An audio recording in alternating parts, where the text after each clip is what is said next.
So I think it's probably 10 o'clock, isn't it? So. All right. We can already. They don't normally come to the board meeting, and then when we do our award ceremony, we're just gonna do it on the floor, kind of in between calls. Yep. Okay, great. All right, well, we're gonna go ahead and get started. All righty. I think the first thing we're gonna do is, we're gonna introduce our new executive director, John Diamond.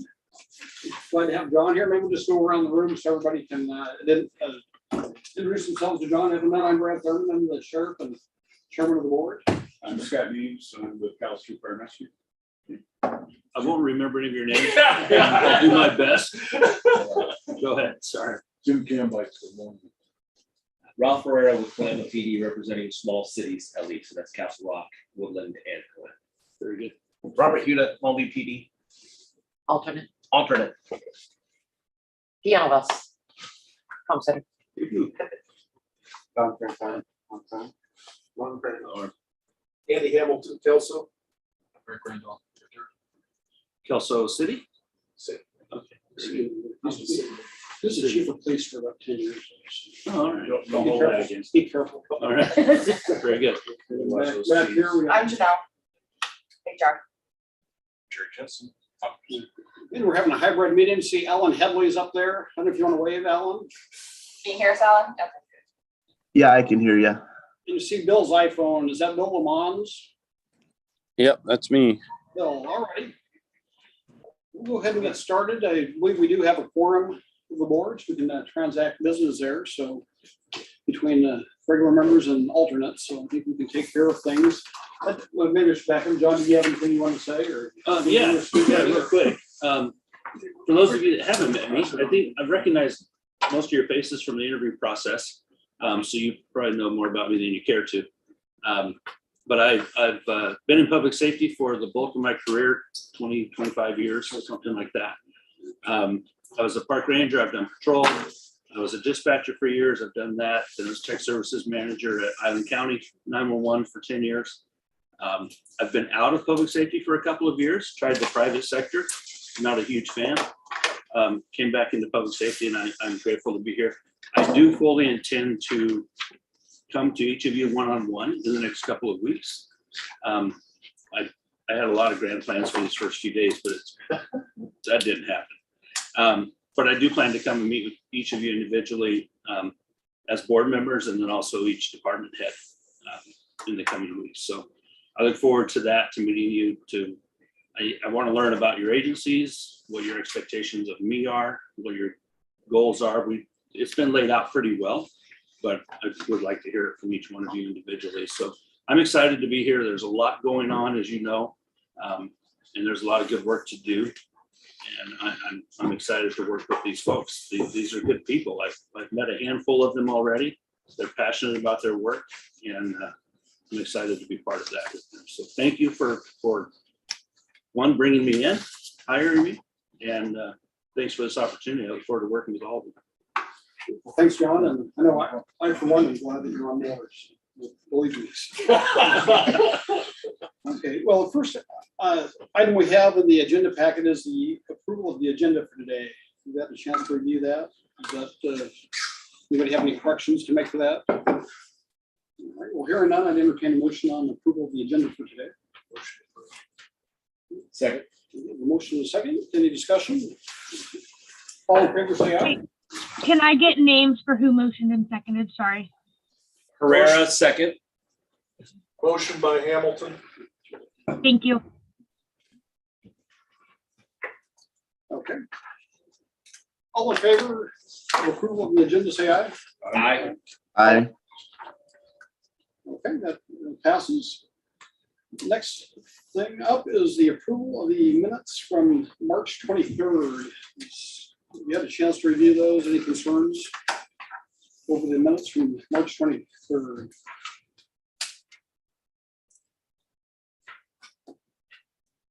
Hearing none, I'd entertain a motion on approval of the minutes from that past meeting. Motion to approve Hamilton. Second, Herrera. Okay, any further discussion? All in favor, say aye. Aye. Aye. All opposed? Okay. That passes. Next item up is public comment. You don't see any members of the public online or present, so okay, we'll pass on that.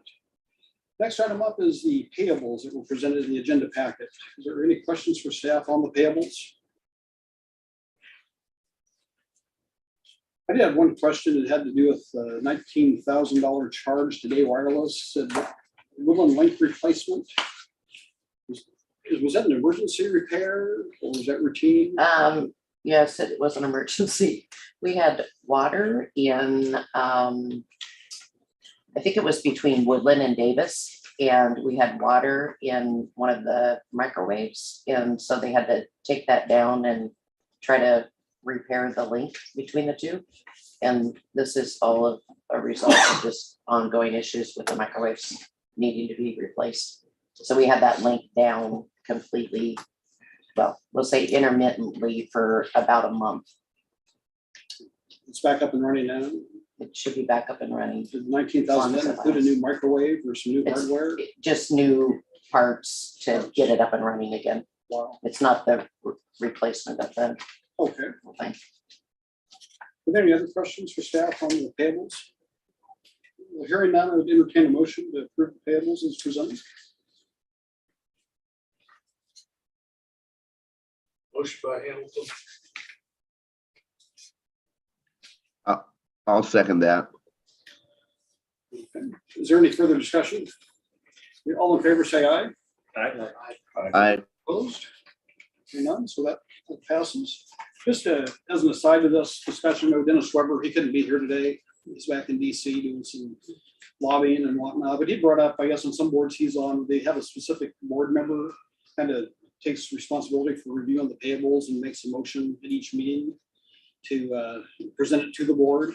I don't know if there's any interest about doing that. I know I had a discussion with Matt John the other day about that and kind of presented that idea to him. So we don't have to take action on that today, but just kind of circle back on that discussion.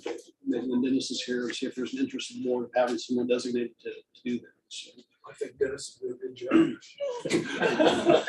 Since he's not here to defend himself. he's not here. That's how we got elected vice chair. Pretty much, yeah. By the way, I think if I may, Sheriff, I think that's a great idea. Where staff will present it to me, I'll go through them and approve them, but it would be great to have a board member look at them, to have that communication with the board in case there's something that what we think may be normal that may not be normal in your eyes. I think that's a great plan. Well, for now, we'll just leave that as a point of discussion, maybe at future meetings, just have people a chance to think about that and discuss that, and who might be the ideal person to do it, but I'm probably agree with him. Dennis Weber would be fine choice for that, so, okay. Well, moving along, we're at item number 7, Norman Crable's contract.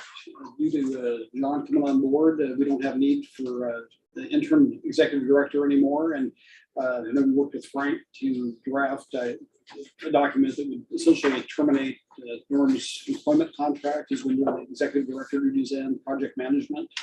And what would happen, Continue to renew the consultant contract. we revert back to consultant Yes, sir. Not in the contract. plan for the relationship.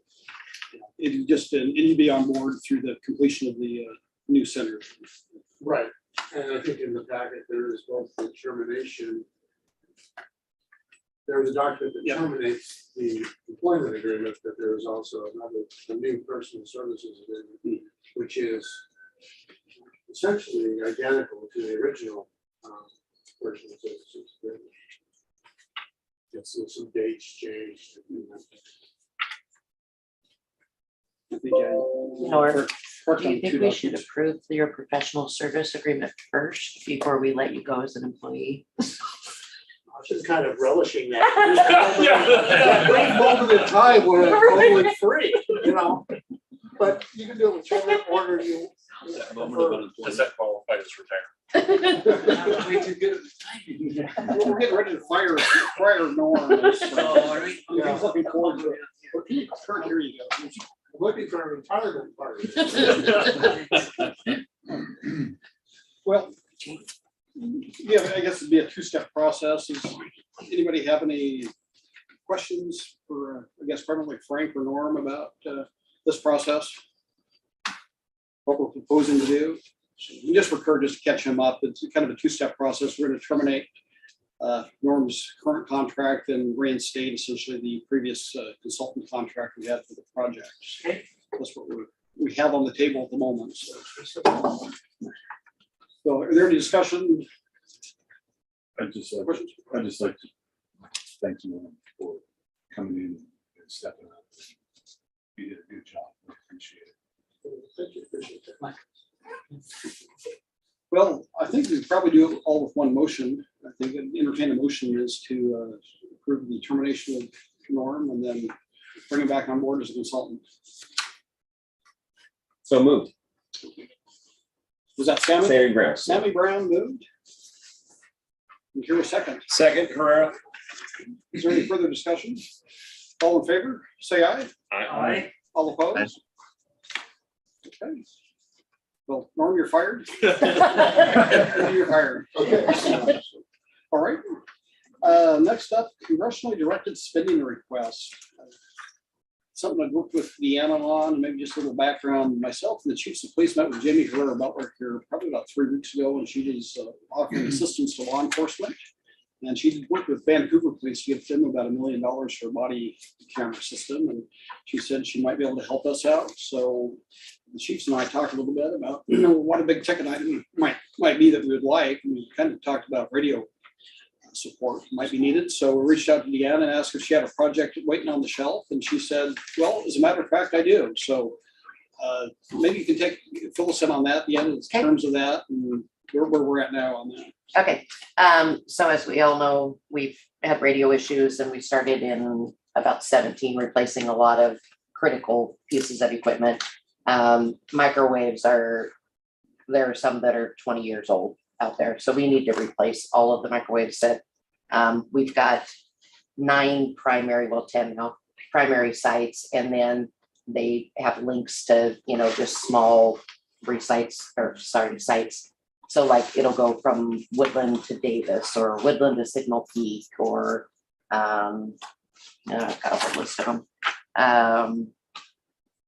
Abernathy to Rainier, Abernathy to the Castle Rock site, Signal to Rainier, Davis to Rainier, Johnston Ridge to Signal Peak, Johnston Ridge to Coldwater, Deer Island to Rainier, Woodland to Davis, and then we have the Hall of Justice to Rainier, and then our OB to Rainier. So some of these, we did replace the Hall of Justice. I have the Abernathy to Castle Rock and Abernathy to Rainier microwave on order right now.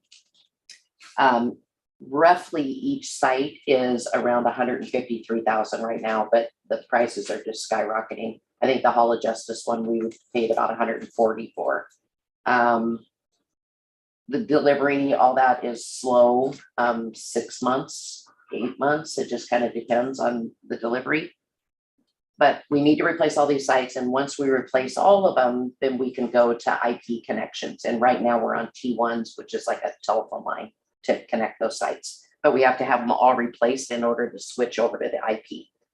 So like the sheriff said, he reached out to me. I had kind of just some rough numbers, estimates, worked with Day a little bit to kind of get better numbers on exactly where the sites were and what needed to be replaced. Then we found out that we could only use the money for equipment. So any of the construction, civil work, shelters, any of that kind of stuff, we'll have to pay for that. We do have a replacement money in our long-term budget that we've been putting in for radio replacement every year. So I estimate, and I'm gonna have to confirm with Rachel when she gets back, that we have somewhere around about 700,000 available to us because we had other projects kind of on wait, the Woodland and the Deer Island potentially. So there's some funds already set aside that we haven't encumbered yet. So what we ultimately requested was $2,151,000, and that would just be equipment things at those sites. Part of the request was we have something a little bit unique in Cowlitz County that we share with our region, where we're able to communicate with Lewis County, Columbia County, Oregon. We have the regional site, so we can communicate with Clark County. We can communicate regionally or just frequency to frequency with Wahkiakum. Skamania is on a UHF, but we can communicate with our regional system with the 800 connection. We have PSAP to PSAP communications with the regional PSAPs. And that is a little bit unique where a lot of counties can't even talk to the county next door to them. And so that was kind of a little bit of our plea too, that this wouldn't just benefit us, it would benefit, multi-agency responses and regional responses and our ability to communicate with Columbia County, Oregon, because we share business when people use the bridge to commit crimes back and forth. So the total project for the microwave replacement piece of it and 2 sites would be about 2.7 million, right about 2.8, just under 2.8. But I've requested 2.151. So I did talk to a lobbyist who also had spoke with Herrera, and their office was, he said, seemed to be pretty ambitious about trying to help us out. And we also thank you, everyone who got letters together. Kurt, Alan, I know you were really sick, and thank you for working with Jeff to get a letter to us. I know people were on vacation, so we were kind of scrambling because we had about, a week and a half to get this done. But we mission accomplished. The requests are out there. And if you guys have any contacts at Cantwell or Murray's office, it would be nice if you just made a phone call up there and said, hey, we have this, it's called the Congressional Directed Spending Appropriations. And if you just mention that we've submitted a request for funding, that would be great, because every phone call definitely makes a difference to their office. So any questions? A couple of questions. Yeah. But what is, just for us dummies, what is the switch from T1 to IP? What will that mean? It means that it will be like internet protocol, so we can monitor remotely instead of physically sending a person up there. They can monitor the health of the equipment. So prior to something failing, you know that you have a problem, and you can address that before you actually have a radio failure. The T1 connection is just old technology, and it's because we have old microwaves. Okay. And the IP is, the modern technology that basically anyone doing upgrades, that's what you're moving to. You're not gonna do T1 connections. And will the replacing and upgrading of all the microwaves, will that represent improved service or quality, or is it just more, we can sleep better at night because it's less likely to break because it's not 20+ years old? We hope both of those things is the intent. When you have like the dead spots, that's a coverage issue, because as many sites as you could build, your coverage is going to be better, because it's, we have VHF, which is a little bit different than digital. With a digital system, you can step out of your coverage area. Literally, like you could have fine coverage here and you could move here and nobody would even hear you. There's no click, there's nothing, like there's just no noise. With VHF, it's in your simplex, it's just line of sight. So if there's nothing between you and me, and we'll say we're 4 miles from each other, we can probably still talk to each other. If there's a hill or a valley there, we probably, if we were a mile away, couldn't talk to each other.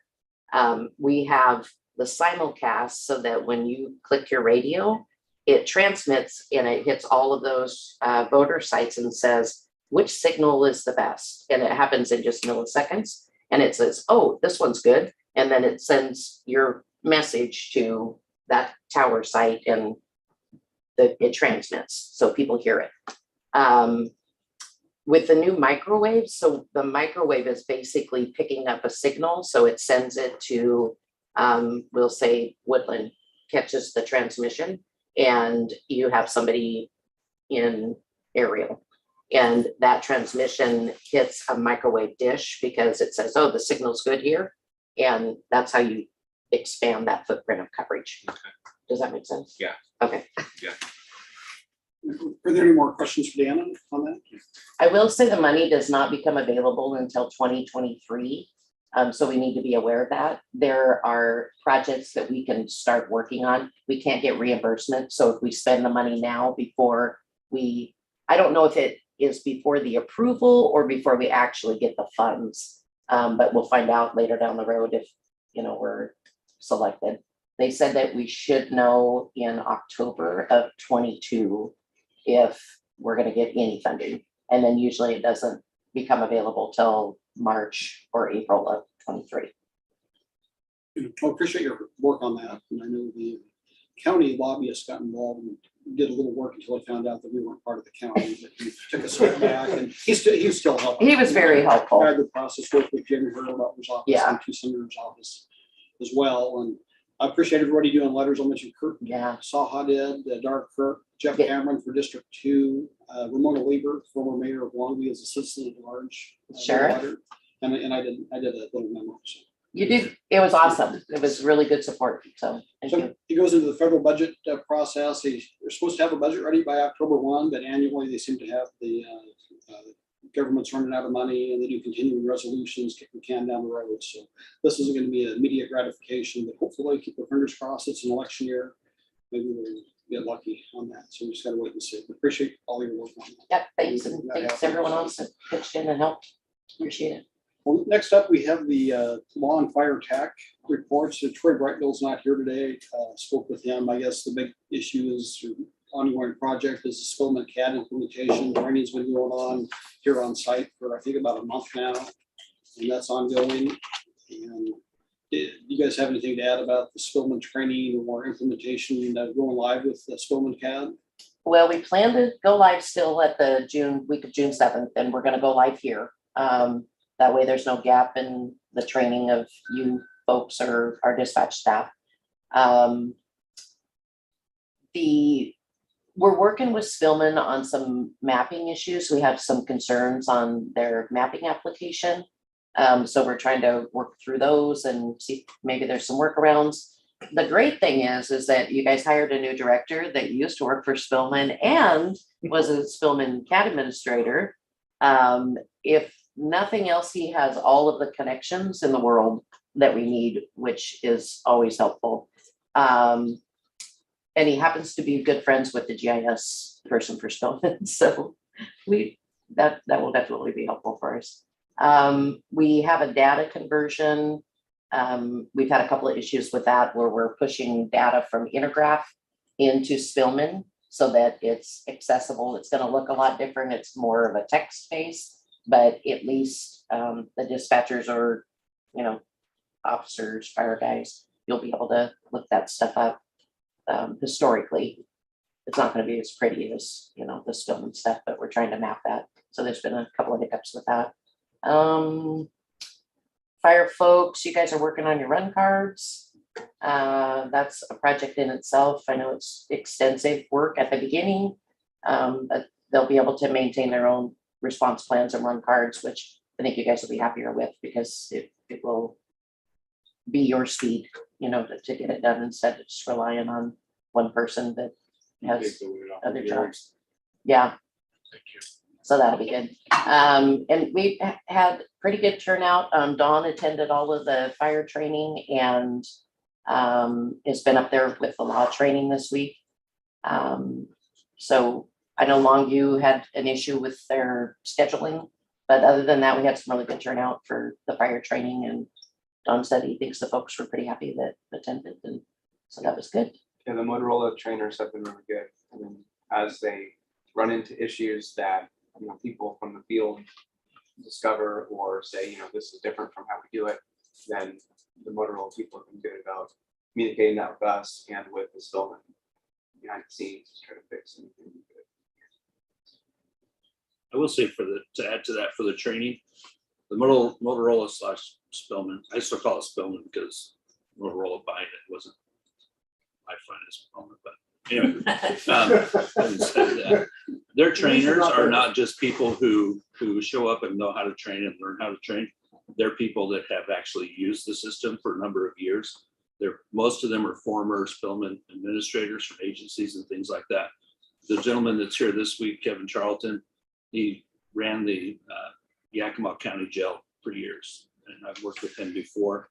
He knows his stuff. He knows how to train and stuff. So they're not just people who show up and teach it. They've lived it, they've used it for a number of years, and the majority of their trainers are that. So the training you're getting is good training, it's quality training.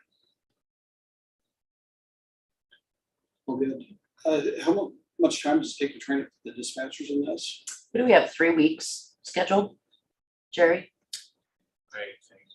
Might even be over 4 weeks. It's 3 or 4 weeks. And part of it is the dispatchers working 12-hour shifts and trying to, get them off the desk and backfill. And so, and Spillman, Motorola, whatever, their schedule is Tuesday, Wednesday, Thursdays that they do training. So I think it's over about 3 weeks. You're gonna be able to make that happen? Yep, You gotta we, schedule that. like you guys all did, we scheduled it way in advance and everyone was aware of that, so we're good. Well, good. Are there any other questions? The fire side, you guys have anything additional? And Brandon Poff, I think, is chairman of that board. Yeah, if you guys have nothing? No, still been training like this, all I go, we got a few more weeks. Well, good. Okay. Well, next up, we're up to the director's report, and just interject, this is 911 Telecommunicators Week, so we have a few things lined up. So you have some staff working that we're gonna get some awards to here in a bit. So nobody take off. I think we'll wrap up the meeting, and we'll bring them in here. And, we have some certificates and awards, proclamation to read as well. But John, go ahead and take it away. All right, well, this is my third day, so I know all of the things. So for staffing, Janelle's up. Yep, we're still sitting at the same. We have 17 fully trained dispatchers and 3 trainees.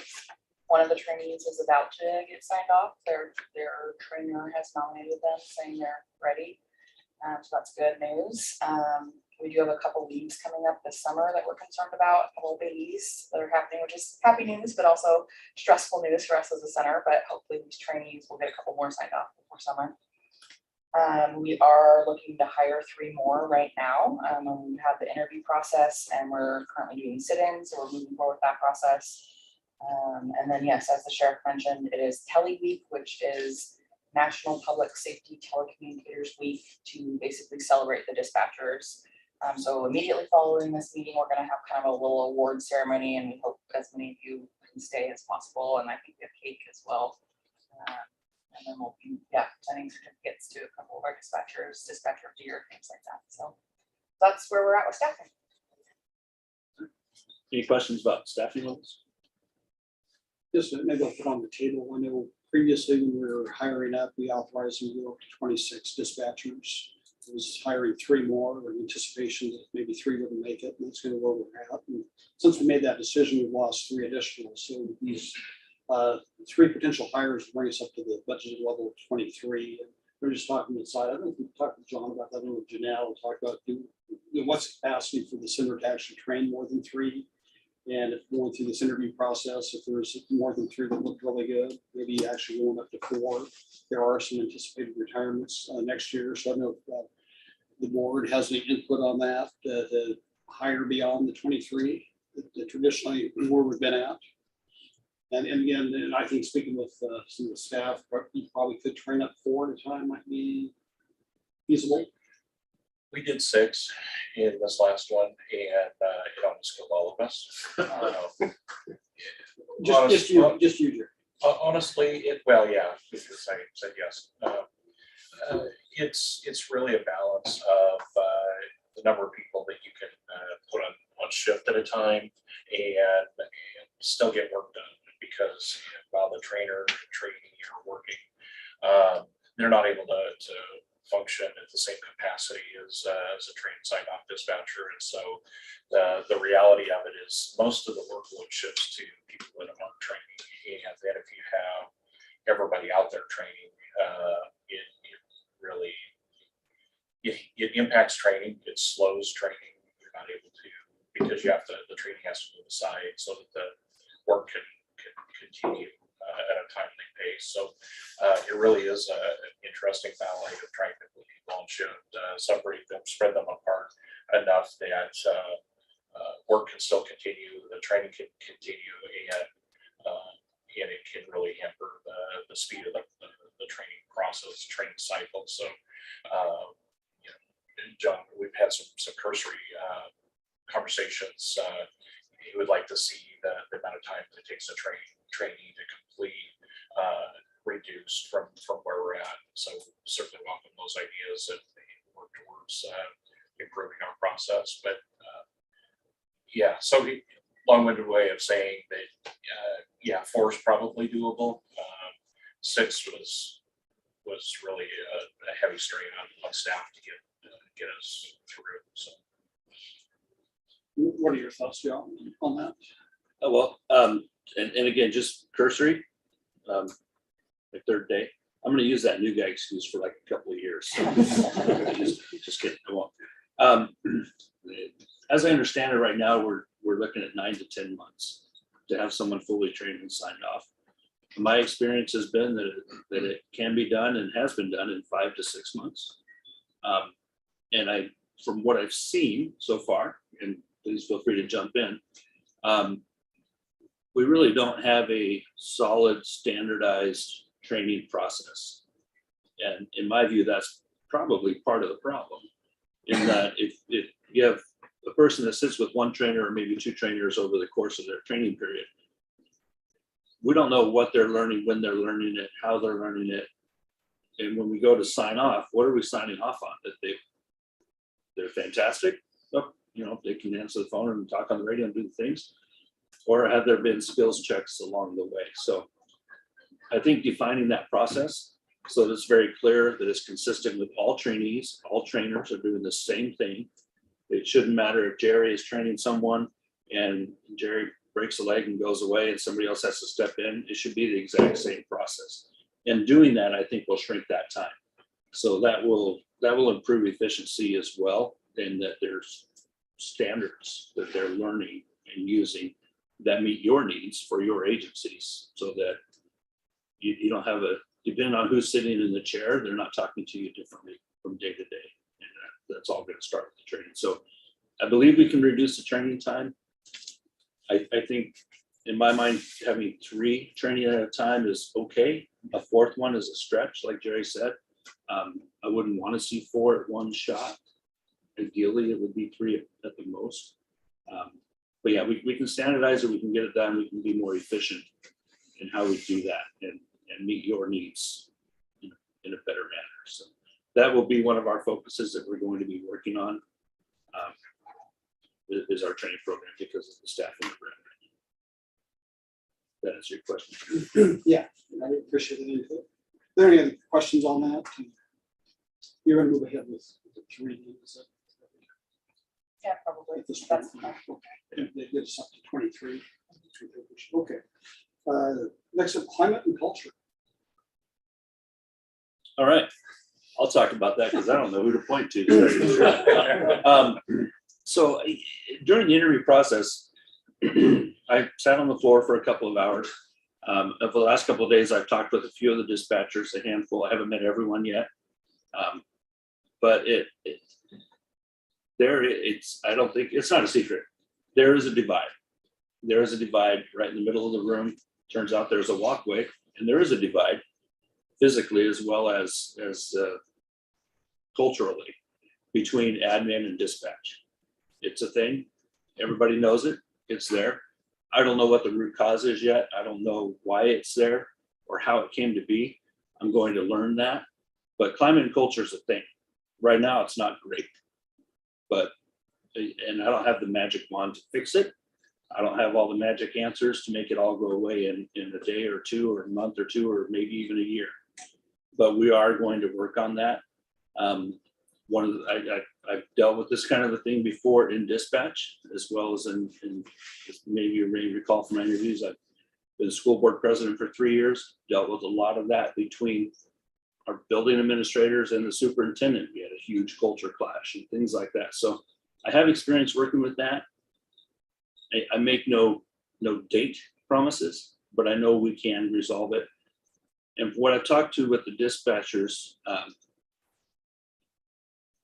in my mind, these things exist because people are passionate about what they do. If they weren't passionate, they didn't care, they would either just go away or it wouldn't bother them. But because there's a rift and we know that there's that divide, that tells me that these people are passionate about it.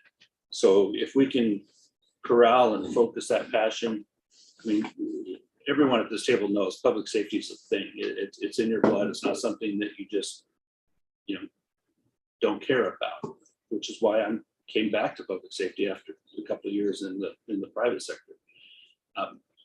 These people are passionate about what they do. I haven't met any one of them yet that isn't. So it can be fixed. It's a thing that we're going to work on and focus on. And I think we'll get there.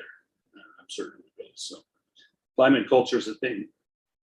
I hope to be able to update you regularly of what we're doing and how we're doing it and what the mood is in the room. So we'll keep working on that. Good. Well, thanks. Any questions for John on that? We're good. Norm, you're up on the facility update. Yes, so there's two basic items that people like to hear about on project, facility project. One is schedule. And we previously mentioned, I think an April 21st date. And I think I also mentioned that it didn't appear likely, it's probably going to be sometime in May. And what has happened here recently is that they've actually lost their fourth person off the project. So early in the project last summer, they lost their first superintendent, Jim Thompson. He left, and then they did hire Dan Burke, the current superintendent. They then lost Rocky, and then recently they lost Kerry Wilson, who's their project manager, and then Austin McCullough, who is the project engineer, sort of the assistant to the project manager. And they, as of yesterday, they now have a new project manager, Annie Hansen, who's worked for them for 6 years. And their vice president in charge of operations was up yesterday. That's Rick Winsick. So they've got a new project manager on board.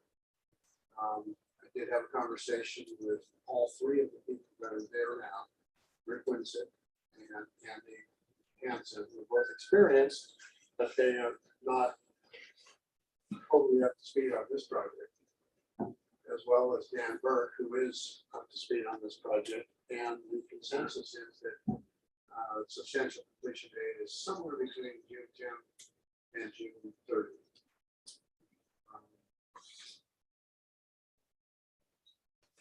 That's based on the current status of the project and the current progress that they're making. So previously they had 2 or 3 subs out there working. The last 2 weeks they've been averaging about 8 subcontractors out there. They are getting stuff done and it's going pretty well. There are still some things that are of concern. But that's the real schedule as we know it right now. I have asked for a updated critical path method schedule, which is sort of this industry standard, and I hope to get that before the end of March. It should actually give us it won't give us an exact date that we have substantial completion, but it should be within a day or two of the schedule. So I'm working with the project manager on that. So that's the schedule, not the best news, but it will be done when it gets done. And we can do too much about it. We are currently in the liquidated damages stage.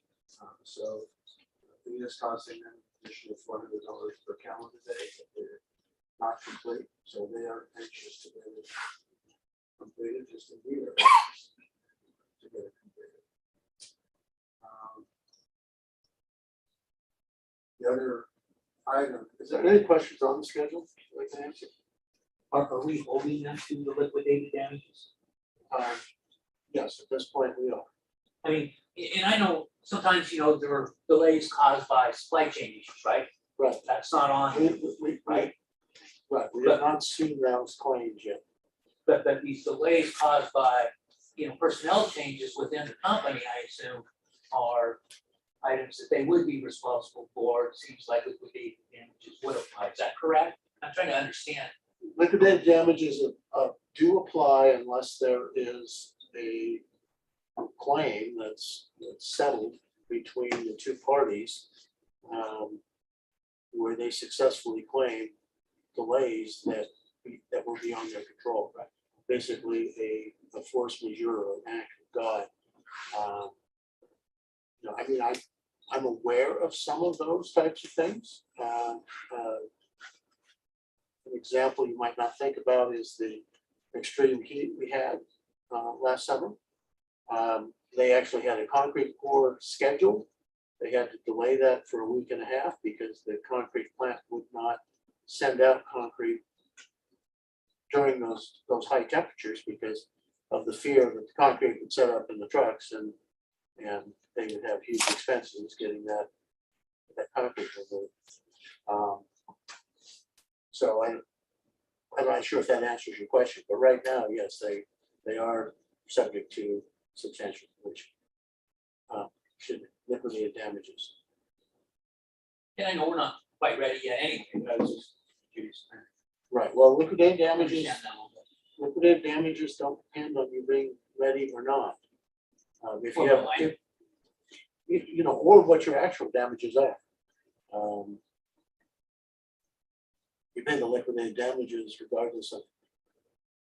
If our extra expenses are $600 a day, that's too bad for us. If ours are $200 a day, that's too bad for them because the liquidated damages were set by the contract at $400 per day. So it avoids us having to justify our actual damages.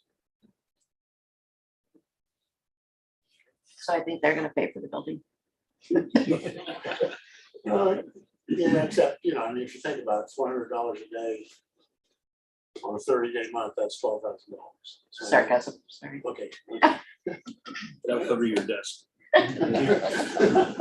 Well, that's right. That's super duper. Yeah, a little rocket ship. So we did have a couple of meetings over the last couple of days with them, with the architect and the contractor and such, and there were some communication issues between the builder and the subs.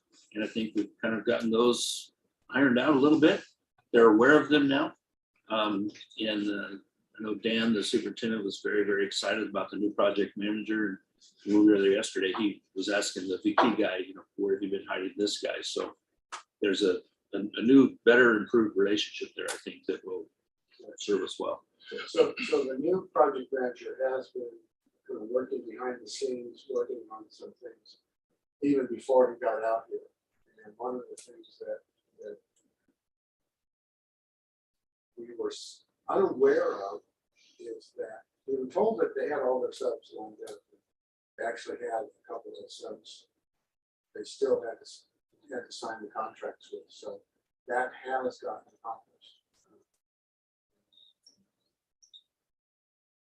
Dan Burke, who's the project superintendent, has been able to really take a little bit more control and manage those contractors and get them on site. So I think it's a good sign that things are moving much better than we had been.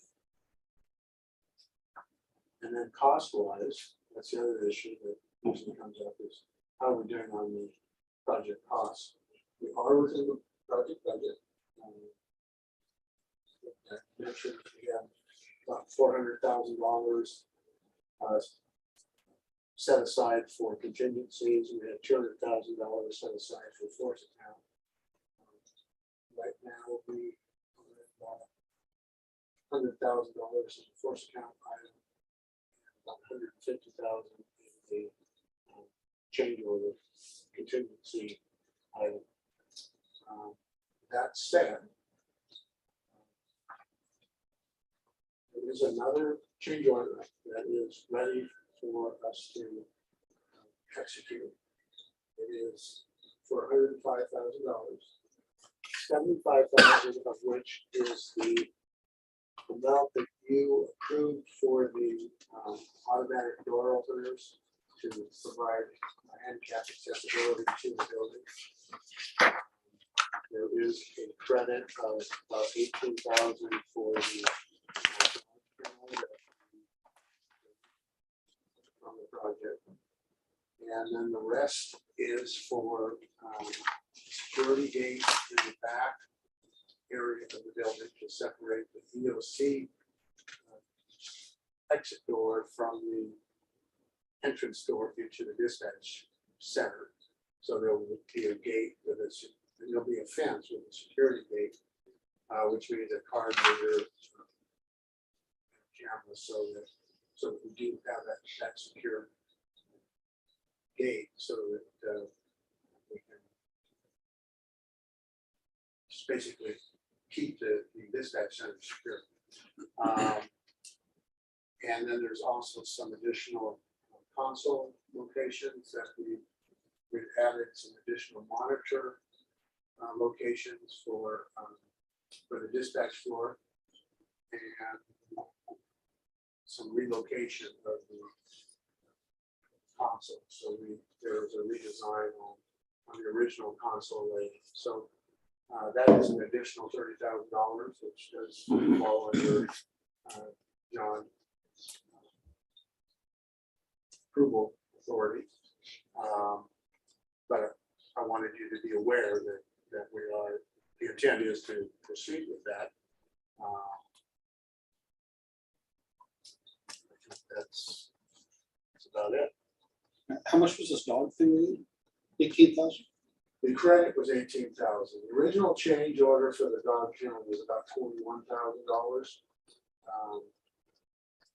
And we did issue that change order.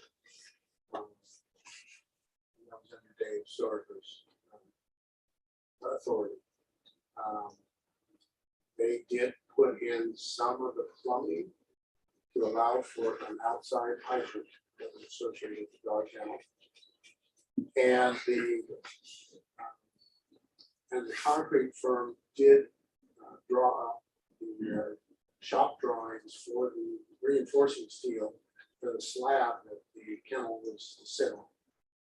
So they paid someone to draw up those drawings so they could get the rebar pre-bent. No rebar was ordered or bent, but they did have to pay for that design. So that plus the plumbing that was actually put into the ground is why we did not get a full refund. Oh, so there's a credit. There's a credit of $18,000 on the cost of $21,000. So we had a cost of $3,000. And this hydrant actually had water coming through, it wasn't just for the dog to pee on.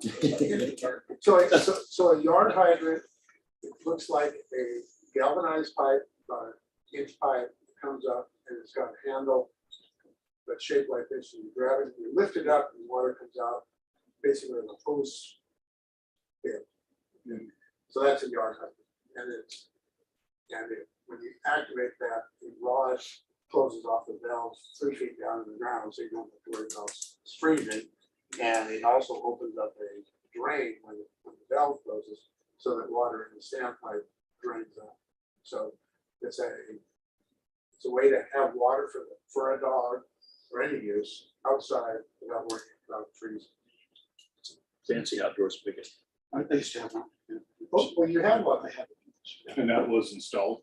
No, but what they did was they tied into the existing water line, the copper pipe that they tied into. They put a T in, they put a valve in, they ran it down into the ground and underneath the concrete slab and out about 4 feet into the yard area and capped it off.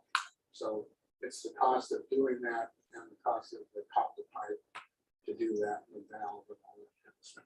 Because I imagine some point of maintenance, you're gonna have to clean that concrete slab off with leaves or whatever else, so there may be. Okay, the concrete slab is never. Yeah, slab. The slab for the dog kennel is never floor motion. The patio area. But I'm talking about going underneath this, the slab on the recess floor in the dispatch area. That's what it had to go under. Can you talk a little bit about the modifications to the consoles, that change order? What was the issue there? The issue was an attempt to get the consoles laid out in a fashion that produced less. I think it was to open it up a little bit so that there would be more communication between the dispatchers. Is that correct? Yeah, Jerry, you want to talk about this or you want me to?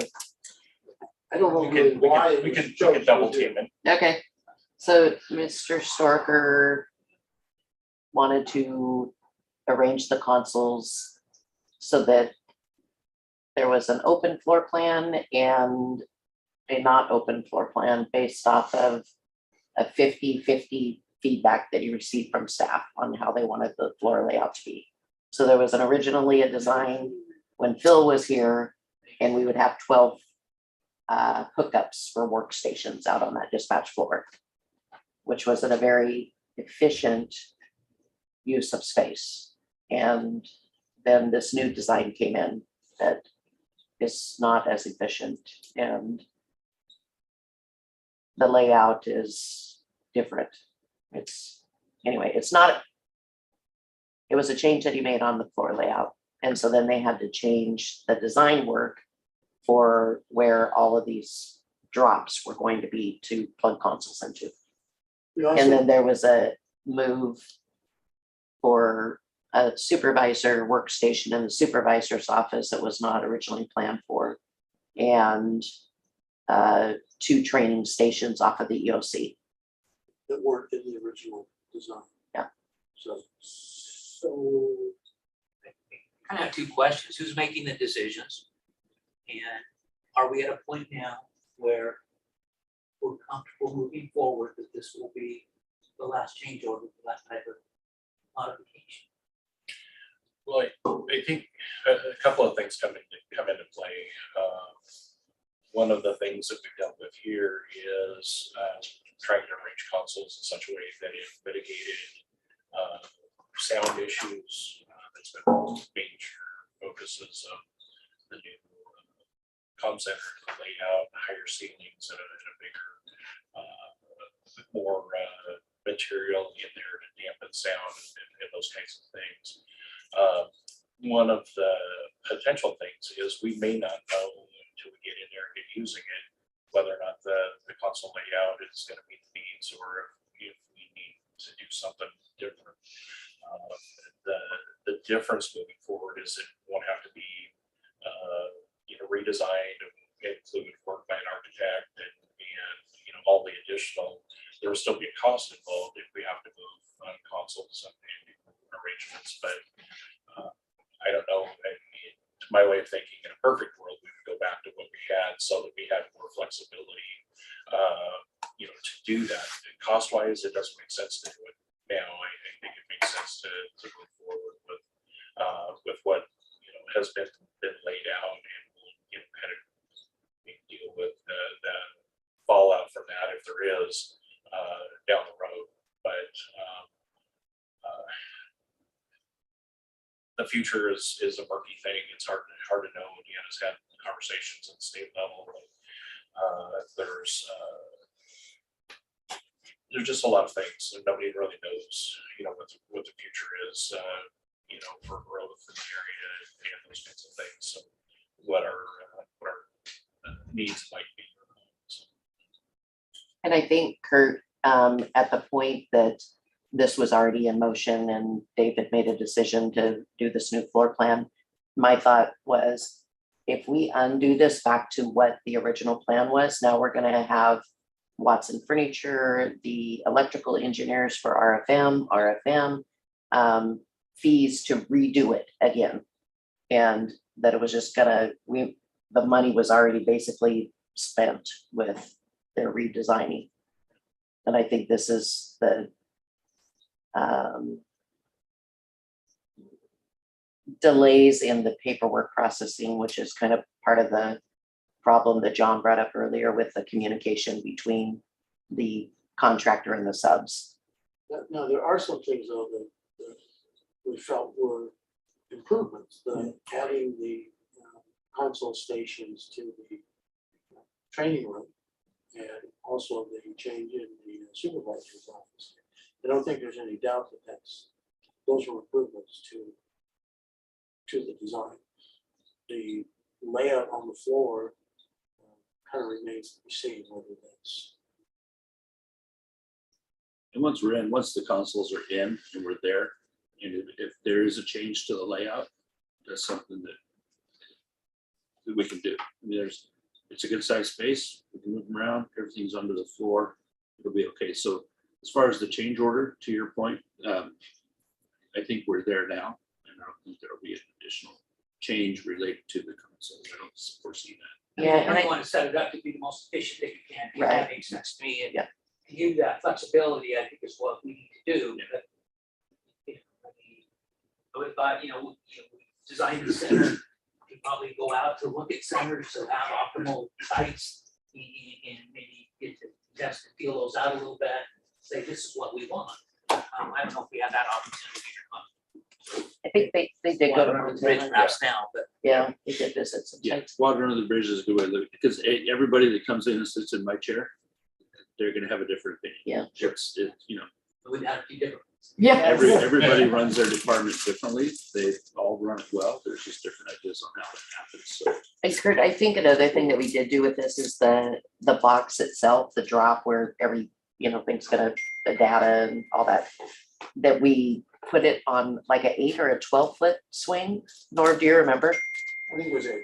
Okay, so that we could move it, at least that amount of space if we, 15 years down the road, they decide, hey, I want it like this or that, or I think, that there was some flexibility there. I think the code only allows you to use the flex. Window up to 8 feet. Okay.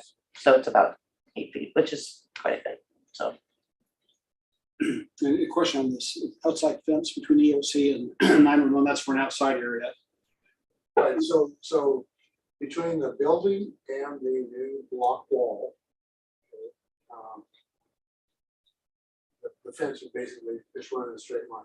So the idea is in the EOC for emergency purposes and just for being able to step outside, there is a back door out of the EOC.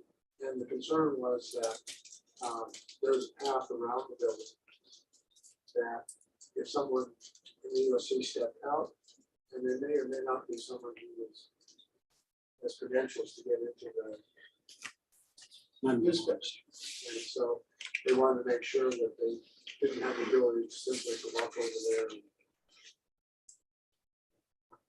attempt to get in or whatever.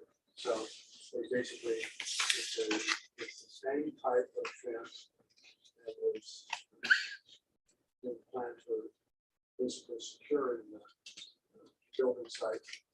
It just goes across to the block wall and the gate.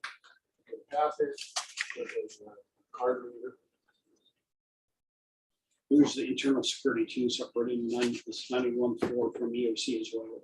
Yeah, so so if you come into the main entry, there is a door that you can come into the 911 area that is secure. And if you're in the EOC, there is a door that goes into the supervisor's office. Jerry and Shelley's office. Also secure, so Just to clarify, we've already approved these electric doors. The issue today is about $30,000. the additional cost beyond what was approved previously is about 30,000. And that's within John's. That's what John's. my question about that, Norm. You mentioned that we had originally the 400,000 for contingencies and it's about 150 remaining. Is this 107 or what was the total for this? 105. 105. Is that part of the 400 original or part of the 150 that's remaining? Okay, so it's part of the 150, but that's not remaining, that's what we have committed to. Oh, So okay. this will raise it from about 150 to about 180 of the 420. So we committed 180 towards that 420 contingency.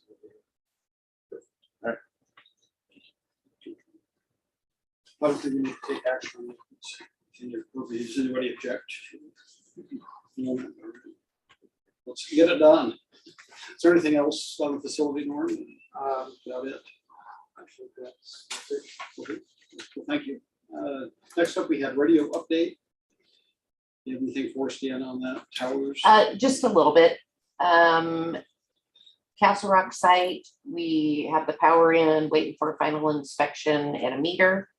Once that is in, it's ready to go, except that we're waiting for equipment. So once we get the microwave for the Abernathy to Castle Rock to Rainier equipment in, then we'll put that in and that site will be fully up and functioning. Baker's Corner, they've been working with a contractor that District 2 had, and I can't remember the name off the top of my head, that put in power. And they meaning their wireless is at about 80 feet. And they don't want to use pressurized air and water because there's some confusion with the contracting company about where that really goes, and no one knows. So they're just kind of working through that with them to get the power up. The shelters in there, from what I understand, and once they get that power hooked up, then that site will be up and going as well. Well, good. Is there anything else for the good of the order? Anything on Deer Island? No, I was a little busy with some stuff, but that I included that in part of the grant project. But I think it would be good if maybe we could put together, if John and the board doesn't have any objections, a little committee to kind of work on the priority of these projects and kind of budget out this potential funding that we might get and what we have to work with right now and what we'll have to commit to for the future. Norm had reached out to the bond company, and correct me if I'm wrong, Norm, if the board approves the capital expenditure for the project, any funds that we have remaining after, as we complete this construction of this new facility, we could utilize those for radio stuff or those microwave replacements. Is that right? Yes, as I understand what Nancy said was that the money's gonna be spent on the project identified, the one that's being built. Any capital project approved by this board or to pay down the debt. Those are the three things that could be used for. So yes, if this board decides that they want to spend remaining funds on a capital project, then that's allowed. And it has to be done within a certain timeframe that when we issue the bonds, isn't it? Right, you have 3 So- years, well, yes and no. You That's have- another condition of You have 3 years to spend the money from December of 2020. So you have till December of next year, or you're subject to arbitrage, which, given the likely increase in interest rates, you could be, and that creates you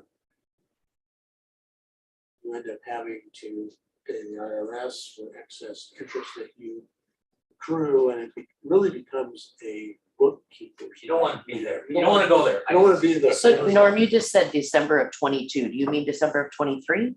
23, 3 Yes. Okay, December of 23. Did I say 22? I thought you said did, that so, by- okay, right. December of 23. So when you say grant funded though, Dan, so Deer Island is tied to not the federal budget earmark, I did include that in there as one of the sites to modernize and improve. There's also a contribution that we will have to make as well. I don't want to stop moving forward on these projects, but I do want to prioritize them about where we're going to spend the money. Because if I spend it before the appropriation happens, then I can't say, well, I already spent this, so I'm applying it to, you know, the portion that we would contribute to this project. I can't go, if they gave me 2 million, I can't say, well, I already spent 500. totally get all of that. Yeah. All I'm saying is just from a small LE standpoint, I'm happy to see the progress we're making on Woodland and Castle Rock, but Deer Island has just been DOA I know. forever. We had an alternative we were considering, and then that fell through, and so I'm just kind of. That's why, like, you know, you could be on a committee with us. I would just like to see a committee get together, we sit down, we, Sure. you know, kind of draw out all of the projects, the estimated costs, and keep moving forward. Sure. I get that all these things take time, and I'm Yeah. happy to see some progress, but that's one that we got no progress on, so. Yeah. Okay. But that was another question. I mean, you know, is there a plan B? Contrarily, what if we don't get this funding? You know, you mentioned $2.98 million worth of projects. Yeah. That theoretically, today, we do not have funding. And we for. had, on our long-term budget that we worked with part of the board members last fall, maybe.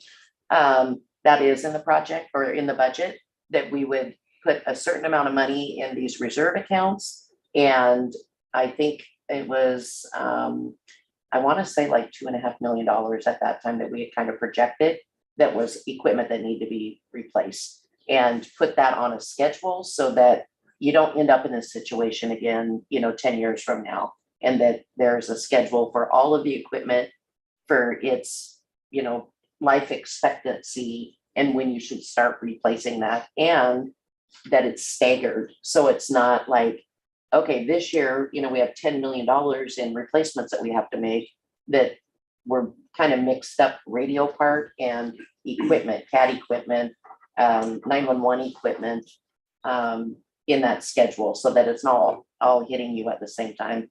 But then that this contribution to the reserve accounts has to happen. I mean, that has to continue on, because you're not going to have the funding there when you need it. Maybe that's something we could look at again at some point. You know, Absolutely. the contributions to the reserves, and maybe, as you kind of said, maybe meeting with some of the players here, the priorities of when we might take on these projects. Yeah. Because I think And- that will be important and at as we least- look down the road. Yeah, with that schedule, you can look at that. If you have something that comes up that, you know, is a wild card or unexpected. I know there were, you know, things like, you know, different sites available, and we should, you know, maybe look at, but we got to take care of the stuff we have right now first before we're looking at, you know, procuring another site. But at least you can say like, okay, we're going to put this off for a year because this happened, and you've planned, you know, in advance and can kind of project where you're at a little better. That was a discussion we had last fall as part of that budget committee with Yeah. Alan Heather as part of that. We talked about having a budget workshop this year prior to setting our 2023 budget. And I had a long visit with John on that the other day about setting some budget priorities and what the long-term, what our budget's gonna look like with these reserve funds and what our needs are gonna be for the new center moving forward. So, But I assume you haven't had a chance to really look at the state. you know, and Right. and just- Do that, do that. So and Rachel is due back, at least on a part-time basis this coming week, is that correct? I think they said next Monday. week. So she'll be phasing back in, and also John, I've had a chance to meet her. I met her once, but yeah, we haven't had a chance to go over the budget yet. That sounds better ghosting for me. Yeah. I'm not sure. So I wasn't sure you people all existed. Yeah. So Sheriff, do we need to set some kind of motion to go ahead and move that forward, some kind of a committee to start prioritizing these? Because, I mean, do we get a year's worth of credit for the delays so far that we're, I mean, built-in delays to just what happened in terms of the process? I mean, at some point, I get that we have to take care of what we got before we set up new sites. But do we need a motion to move that forward to get that started? We could, I don't know, start with, if you want to propose a motion, and shape it. I mean, maybe subcommittee of the willing. that are interested No, in that. I'm fine with doing that. I'm happy to make a motion that we establish some sort of committee to work within the budget and what we've discussed to start to prioritize some of these projects. I second it. Is there any discussion? We're off some discussion if I'm allowed. Yes. If you would, please, I would suggest that I have a chance to work with Deanna to get a handle on what that committee should look like and how that should look going forward so that we can establish who the players should be. We definitely want board members here. I think none of you are going to be surprised when I say that if we sit down with each of you and ask about priorities, your department is most important. And I get that. That's a thing. And I'm okay with that.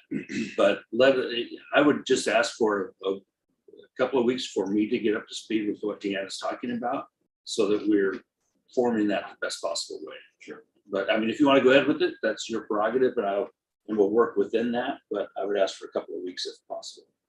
When you look at the bylaws, see if there's direction on forming the subcommittee, if there's a specific direction.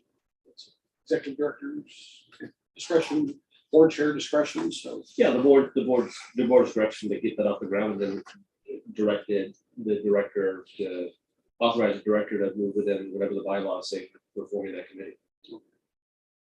Well, should we table that motion Sure. until the next meeting, maybe the report back? Sure. That's my idea. We'll do. What that will look like. So, Thank you. I appreciate that. all right, is there any other questions, issues? Okay, what I'd like to do, just you have a couple things. One, I'd like to have a closed session with as many people that can stay for maybe 10 minutes to discuss the contract with the dispatchers. We're getting very close on that. Just want to get some parameters from the board and some input. So if you could do that for maybe about 10 minutes and then get that done, and then we'll do the awards for the dispatchers on duty. So those who don't want to be here or need to be here for the negotiation, Robert has a conflict of interest there. So. I do too. I'm sorry. I see waiting for me. I'll wait here for that. Okay. Do you want me here for that? Yes, yes, please, and Frank and Martin, to you, and Janelle and Jerry, and second. You're not a barber over there, Jerry. Sorry. Oh, that's all right. Just, so I don't know if maybe everyone knows, Robert, the chief's wife is a dispatcher, so he's excusing himself. So, maybe interested in that.